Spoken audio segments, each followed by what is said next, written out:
வைத்தியசாலைகளில் மருந்துகளின் தங்கு தடையற்ற விநியோகத்தை உறுதி செய்ய குறைந்தபட்சம் மாதத்திற்கு ஒரு முறையாவது மருந்துகளின் இருப்பு சம்பந்தமான ஆய்வுக் கூட்டங்களை நடத்துவது மிகவும் முக்கியம் என துணை சுகாதார அமைச்சர் டாக்டர் கன்சக்க விஜயமுனி தெரிவித்தார்.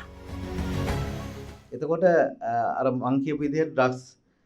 හරියට මේ රිපෝට් කරන එක වැදගත් රික්වයර්මන්ට් එක. ඊට පස්සේ ඊළඟට වැදගත් වෙනවා අපි මේ අවම වශයෙන් මාසෙකට දවසක්වත් ඩ්‍රග් රිවිවිං කමිටි තියන්න ඕන හැම හොස්පිටල් එකකම. ඒතකොට ඩ්‍රග් රිවිවිං කමිටි තියෙන එකේ වැදගත්කම තමයි ඩ්‍රග් රිවිවිං කමිටි එක තිබ්බට පස්සේ අපිට චීෆ් ෆාමසිස්ට් කියන්න පුළුවන් අපිට මෙන්න මේ ඩ්‍රග් එක මෙච්චර වේගෙන් மூவ் වෙන එකක්. ஒவ்வொரு மருத்துவமனையிலும் குறைந்தபட்சம் மாதத்திற்கு ஒரு முறையாவது மருந்து மறு ஆய்வு கூட்டங்கள் நடத்தப்பட வேண்டும் என்றும்,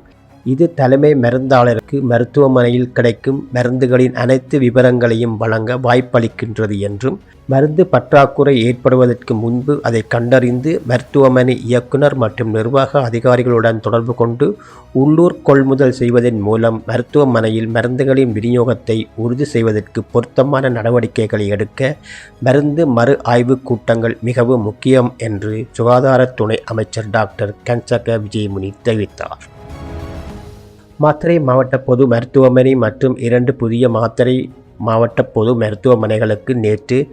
10/2/2026 விசேட கண்காணிப்பு விஜயம் மேற்கொண்டதைத் தொடர்ந்து சிறந்த சிகிச்சை மற்றும் சுகாதார பராமரிப்பு சேவையை பராமரிப்பதில் எழுந்துள்ள நடைமுறை சிக்கல்களை நிவர்த்தி செய்வதற்காக